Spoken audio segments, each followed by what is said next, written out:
Ladies and gentlemen, it's finally happened. I finally found a Wheel of Time book that I thoroughly enjoyed from start to finish. I can't believe it.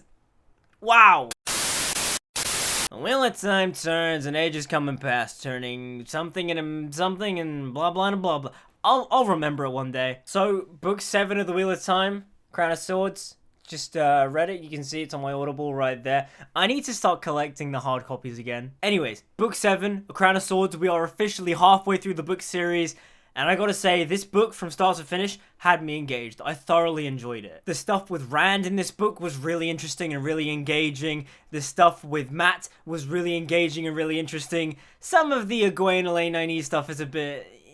You know, they're not my most favorite characters to follow in the books. It's kind of like what Brandon Sanderson says in his writing lectures, where when you look at books like The Lord of the Rings, there's always going to be characters that you love and adore, and storylines that you're more engaged in, and there are going to be somewhere, you know, like a Merry and Pippin and Treebid, where you're not very engaged because it just doesn't appeal to your sensibilities. Now, the Egwene, Elaine, and Nynaeve stuff is interesting when they're with Matt, because that whole stuff with Matt and the Queen and all that stuff, that was interesting. That was fun. To a point. I mean, there is some stuff with Matt and the Queen that I may have misread. I mean, we can bring this up in the discussion in a little bit, but overall, I found that stuff thoroughly engaging. Okay, so let's start off with the stuff with Rand in this book, because I just found everything with Rand fascinating. Rand is obviously my favorite Wheel of Time character, and in this book, he goes to places, and it's really interesting, and just when I thought I can love him even more, the story takes a little bit of a turn at the end, and I'm so curious to see where this character goes. Because the stuff at the beginning of the book with Rand and Kulavir, who had taken the throne of Cairhien, Rand and Perrin go there to confront her, and they find out that Fael is also one of her attendants. So Rand deals with the Kulavir stuff, strips her of her titles, sends her off and exiles her to a farm, and just takes the throne of Cairhien and gives it away. Now, the stuff with Perrin and Fael, I like to a point. I like their dynamic, I like the way they're written, I like their chemistry together, but I can't help but feel like Fael has regressed as a character a little bit. Now she's kind of just the sexy, seductive wife that's always jealous all the time, because for the past 2 books now, it just seems like Berlain keeps trying to seduce Perrin, Perrin denies her, Fael sees their engagements, gets all jealous, and Perrin's like, no Fael, I love you, I adore you, and it's kind of like, it's getting a little bit tedious now. But that being said though, I enjoy their engagements, and I like the fact that Perrin is winning the approval of Fael's parents, and hopefully, you know, maybe Perrin becomes the dad, he gets Fael pregnant, that'd be nice, I'd love to see that. Unless it takes a really dark and twisted turn, then don't do that to my boy. I find it funny now, I've actually kind of become a little bit protective of Perrin as the books have gone on, because I remember starting off, I was like, Perrin's kind of boring, whatever, I don't really care. Book 3 comes along and I'm like, okay, all the stuff that I didn't like about him in the first 2 books has improved now because I get to see it through his eyes and his POV, and I kind of like him now. Book 4, he becomes a Chad. Book 5, he skips, and then book 6, my boy is back. He's a badass, he's awesome. I love Perrin. But also, Rand is my boy still. Rand is my main boy. I love everything about his character in this. When he strips Kulavir of her titles and exiles her, and then she kills herself, which is kind of horrible when you think about it, but the fact that Rand just has that power as the dragon to just go, you're done. You are no longer the ruler of this place. Get out of here. You are exiled because you had these people murdered. You're done. I was like, okay, my boy's going places. No longer is he the innocent country sheep herder. He is now the dragon reborn. And also just the development he's gone through in these books, because he's also now developed phobias. He has claustrophobia, the big meeting he has with the houses, and then also Min is there as well, but they're on the boat. And Rand just has claustrophobia now because at the end of the last book, the Aes Sedai trapped him in a box and basically tortured him. He now has developed a phobia of that, and I find that really interesting. And I like that Jordan takes the idea of going, okay, what would happen to someone that has been through that, who has been trapped in this box, who has been tortured by magic, and is set free, because also he's one of the most powerful channelers in the world, and now, you know, what does he do? What happens to him? How does that mentally affect him? I like that Robert Jordan takes the time to really think about it and add that to the character. And I'm going to say this now, Rand and Min are my favorite couple in the books. I love that Rand and Min, when they are together, they just feel right. Rand and Elaine, I've never really bought. Like, in book 1, I like when they first meet because it's kind of interesting. She's all just like, who is this sheep herder who has the heron mark sword? He's interesting. And I like a little bit of their flirtation. But in book 3, when they get together, I'm kind of like, that's really rushed. I don't really buy them together. And with Rand and Aviendha, I'm not really into their dynamic for the most part. It's like, he finds her attractive because she's all tough and an Aiel warrior. And sometimes she'll let her guard slip and she'll do really nice things for Rand, like giving him the bejeweled sword. And obviously, Aviendha is described to be incredibly beautiful and incredibly sexy. But apart from that, I don't really find that they have chemistry. It's like they have igloo sex, and then Rand's just like, oh wow, I love Avienda. She's so great. And it's kind of like, but why? I don't understand. I know they say opposites attract and all that, and for example, this relationship could work in real life, I guess, but in terms of context of the book, I don't feel their chemistry all that much. But with Rand and Min in this book, I love their chemistry. I love the back and forth a lot. I love how Min kind of, not belittles Rand, but she teases Rand a lot. You know, she's always going, oh, you silly, stupid sheep herder, you don't know anything, you witless man. Like, I kind of like that dynamic, because Rand also plays off it, and he gets a bit awkward, and he's all just like, oh, Min, I like that. And then when the character of Fel dies, Rand and Min comfort each other. Basically, they have sex, and Rand kind of feels bad because in many ways he's going insane, but also he doesn't feel like he's, you know, deserving of that love. And because he feels that way, in many ways he kind of deludes himself into thinking that he raped Min, but Min's just like, no, what are you talking about? I initiated it. We are like good together. We both wanted it. What are you doing, Rand? Like, we're a thing. I love you and you love me, and we'll see where this goes. I like them together. I like their dynamic. I like their chemistry. Min is easily Rand's best love interest. Rand then goes to Cairhien and meets up with Caroline Damodred, who's Moiraine's sister, and that was the really funny and interesting thing. It's like Rand meets Moiraine's sister, and I didn't really feel like Rand went, oh, that's Moiraine's sister. Damn, Moiraine was my mentor. I feel like I should form a little bit of a connection with her. It's funny because I feel like after book 5, whilst they do lament Moiraine's death for a little bit, I feel like Moiraine kind of gets forgotten. Because after book 5, when Moiraine dies, they do lament her death for a little bit. But after book 5, I feel like in book 6 and 7, they kind of forget about Moiraine for a bit. Like, Moiraine just kind of is, like, she just existed. I don't feel that impact, if that makes any sense. Like, when Dumbledore dies, you feel Dumbledore's death. Dumbledore's death lingers throughout the whole of Deathly Hallows. When Moiraine died, like, they're sad, and certain characters are sad, like Lan. Lan disappears for an entire book, which was kind of funny, because I didn't actually remember Lan disappearing throughout book 6, but then Lan shows up again in this book, and I'm just like, oh yeah, Lan did disappear for an entire book. But yeah, I feel like Moraine's death isn't really spoken about, and her impact isn't really felt, especially considering how she was a mentor to all these people, and in many ways she was well regarded. And maybe it's just because I revisited the show and they do stress such an importance on Moiraine. It does just feel kind of interesting how when Moiraine dies, her death doesn't really cast a shadow over the entire series. Like, she died, and that was kind of it. But I do like the fact that we do see Caroline Damodred, and we do acknowledge the fact that, hey, Moiraine came from royalty, and she does look like Moiraine to an extent, but she looks a bit different. But I think I would have liked and appreciated a little bit if Rand had tried to form a connection with Caroline Damodred. I don't know, maybe that happens. Because I feel like that would be something that would naturally happen, considering how Moiraine was his mentor. And I feel like in this kind of situation, if you were to meet like a relative of that mentor, and if they did mean such a great deal to you, you would try and form a connection with their relative. And then really the last chunk of the book is Rand fighting Samael. He's trying to lead the Ashraman, which, okay, speaking of the Ashraman to me, I feel like it can go either way. Like, they're very unpredictable, because Taim keeps encouraging the fact that Rand should use the Ashraman as a personal bodyguard, and I kind of don't like that, considering how unpredictable they are and how dangerous and deadly they are. I mean, again, Dumais Wells is so effective, and it's one of the reasons why I really appreciated The Lord of Chaos, even though I struggled with the middle bit of that book. But the reason why I appreciate and really like that book is because of Dumais Wells. And the impact of Dumais Wells is always in the back of the reader's brain of like, do you trust the Ashraman considering how deadly and violent they are? Like, can Rand keep control of the Ashraman, but also, what has Taim got up his sleeves? Oh wait, does Rand get stabbed by Padan Fain before or after he tries to fight Samael? Because, yeah, Padan Fain just comes out of nowhere, just stabs Rand, and then Rand basically gets knocked out for a little bit. He's stabbed with the same dagger that possessed Matt, but also the two wounds that Rand has on his torso, the one from Padan Fain's dagger, but also from a wound he received in the previous books, they're like battling each other, so like the dark magic is like cancelling each other out. But anyways, yeah, Rand tries to fight Samael, one of the Forsaken. He tries to defeat him. They go to Shadar Logoth. He uses Balefire, and a thing that I really liked and appreciated was how Jordan was really showing Rand's struggle of using Balefire, in the sense of, I think the last time Rand used Balefire was in book 5, which was to revive Matt and Avienda, who died, but then also the last time he did it was incredibly destructive. I could be wrong though, because I remember the last time he uses Balefire, it's really important, but I've forgotten why. But I like the hesitancy, and then he finally uses the Balefire. He defeats Samael, but then he also does one more thing with it too. Oh, it's the Dark Mist, I think. But anyways, yeah, so Samael is vanquished, and then at the end, Rand is just given the crown of Ilian, and that to me was really interesting, because It's I think it's like the final line of the main part of the book before it goes into like the little afterward. But it's everyone's cheering Rand. They're all like, Rand al'Thor, all hail Rand al'Thor, King of Ilian. All hail Rand al'Thor, King of the world. Rand liked the sound of that.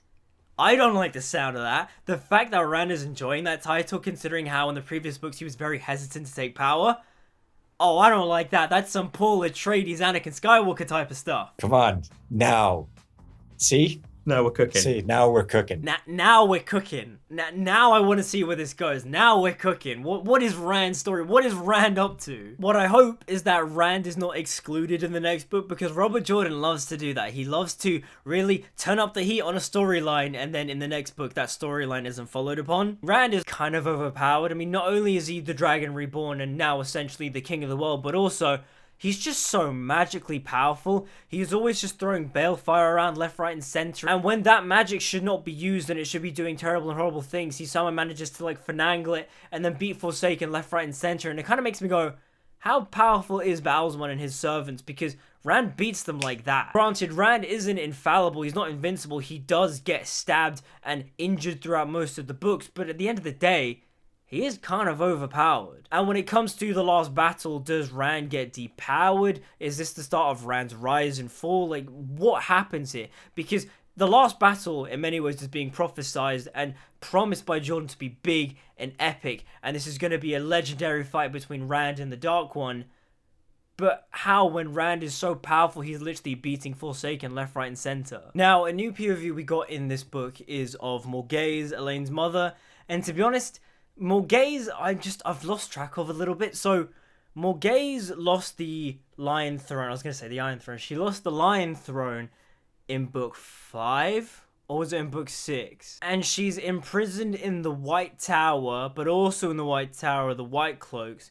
And there's a White Cloak in particular named Valda, who is using her for sex. And Morgase wants to throw herself off the balcony rather than being subjected to the assault from Valda. And the thing that I have to question is the Valda the same Valda from the show? You know, Charles Valda from the show, the one that is so fearsome that when Egwene breaks from her bonds, he drops his knife and cowers in fear. Is it that same Valda? Because I think it is. I don't remember if Valda is from the books or not, because to be honest, a bit of this series is just fading from my memory. But if Valda is in this series, then it's kind of funny how, like, he's in the show, but also in the books and whatever, and there's also a scumbag in the books, and it's kind of a scumbag in the show too, and so it kind of makes sense. A weird thing that I did find was how Morgase kind of, like, abdicates the throne, but then, like, no one's there to see her, like, officially abdicate the throne, and it's kind of like, she just says it, and it's like, okay, cool, she's abdicated the throne, and it's like, that's not how that works, though. It has to be like a public announcement and all that. But then also the question I'm left with is, how is this all linking with Elaine and her claiming the Lion Throne of Andor? Like,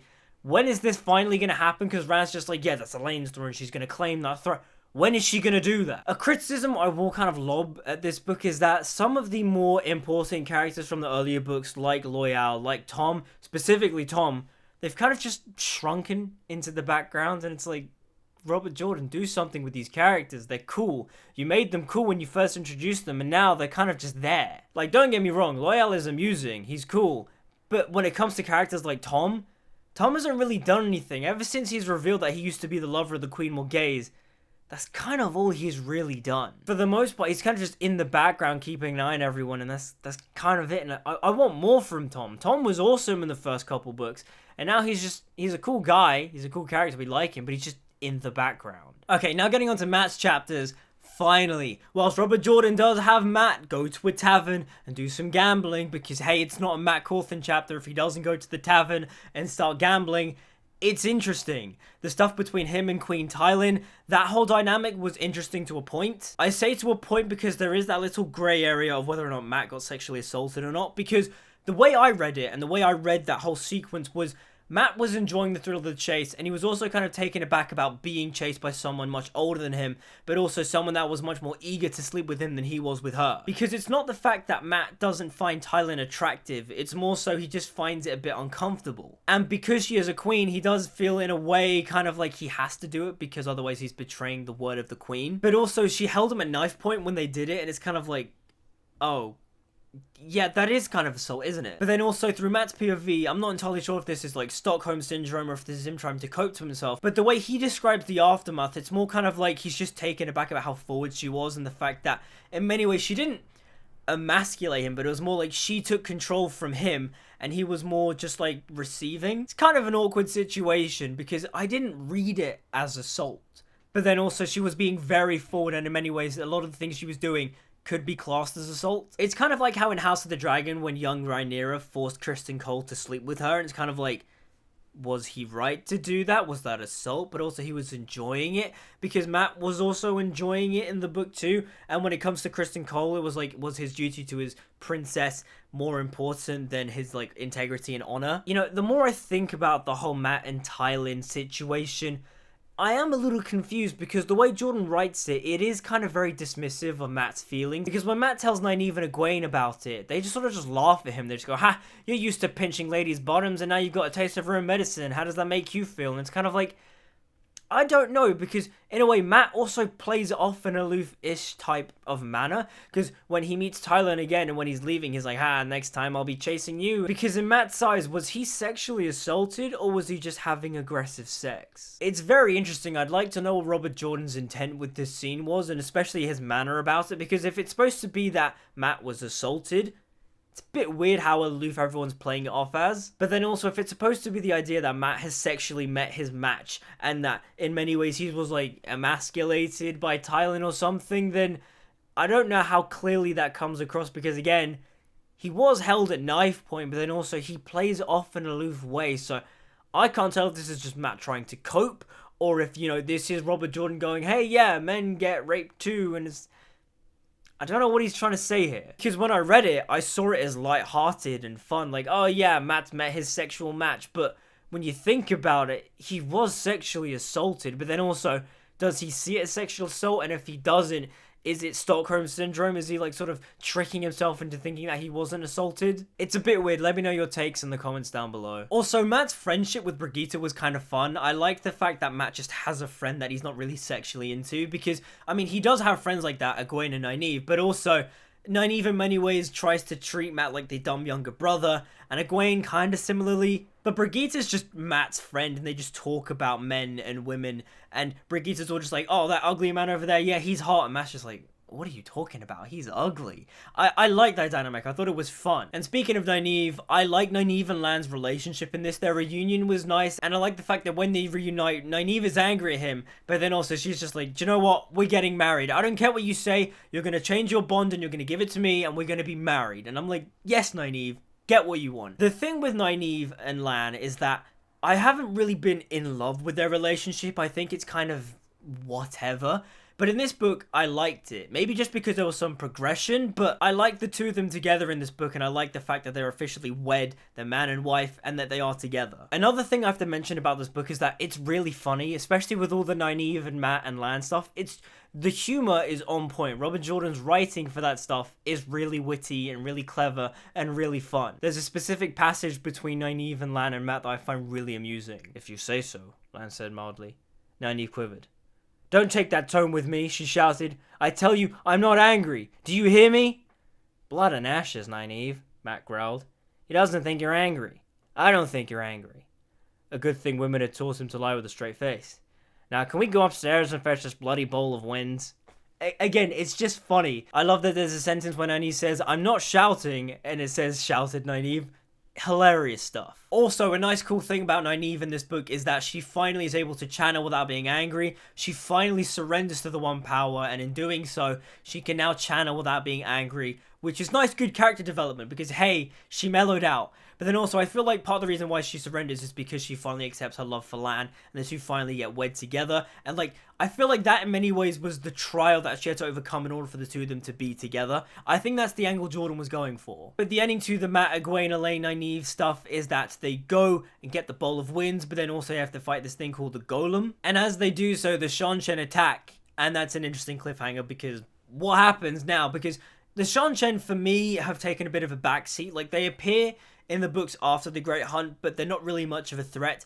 But it's nice to see that the Seanchan finally are going to do something. They're going to, like, attack and do something meaningful ever since book 2. Because after book 2, They haven't really done anything. Again, the way this book ends, it's just really gripping and it makes me want to read on. Rand is now the king of the world, essentially. What does he do with that kind of power? Because Rand is going insane and he's never wanted this sort of power before. So is this the madness taking over, or is Rand finally accepting that he's incredibly powerful and no one can stop him? Is this the beginning of Rand's rise and then his fall? I don't know. I'm hooked. I want to see where this goes. Now we're cooking. See, now we're cooking. The Seanchan is attacking. How do Egwene, Elaine, Nynaeve, Matt, and all the others like survive all that? It's interesting though, because from what I've heard, this is like part of the slog of the Wheel of Time, and this is the book that I've enjoyed the most since book 3. But who knows, maybe the next book just goes off a cliff and it just becomes boring and dull, and maybe I do understand now that I'm in the slog. I still do find that I think the world is very vast for the story Jordan is trying to tell, which I feel like on rereads I would appreciate. That is if I ever decide to come back and reread this. I mean, I might at some point. I feel like I would definitely want to reread the first 3 books, and also maybe book 4 and 5, just because those I found to be much of a slog and also kind of confusing because there were just so many names and characters and stuff. But I will say I admire the fact that Jordan is so in depth with his world, with his characters. In many ways, he's doing what George R. R. Martin was trying to do and trying to treat the world like actual history. That being said though, I do feel like Jordan as a writer needs to just trim the fat a lot of the time. There are just so many sections where I'm like, this is boring. This isn't really adding much. You're just recapping things. There are a lot of sections where he's just recapping things like how the One Power works, or who the Seanchan are, or who these characters are, and it's like, Jordan, we've read the previous books. You can move past this. Thing is, I can't shake the ending to this book from my head. It's just so impactful. All hail Rand al'Thor, King of Ilion. All hail Rand al'Thor, King of the World. Rand liked the sound of that. Oh, it's so good. But anyways, those are just my thoughts on A Crown of Swords. What did you guys think of A Crown of Swords? Let me know in the comments down below. Also, before I go, a couple of questions, and don't really spoil it, but, you know, give me hints. I like hints. Does Moraine return from the dead? Because I feel like that's, like, building up to something. I don't know why. I just have this gut feeling in my brain that, like, Moraine is supposed to come back in some way. And in many ways, so is Lanfear. Like, I can't just escape the fact that her death is just she gets pushed into a portal and that's it. Like, there has to be more. Like, maybe? I don't know. Don't tell me, but, like, kind of tell me. Don't tell me. But anyways, those are just my thoughts on A Crown of Swords. Just comment, like, all that good stuff. Share. But until we meet again, I'll see you guys next time.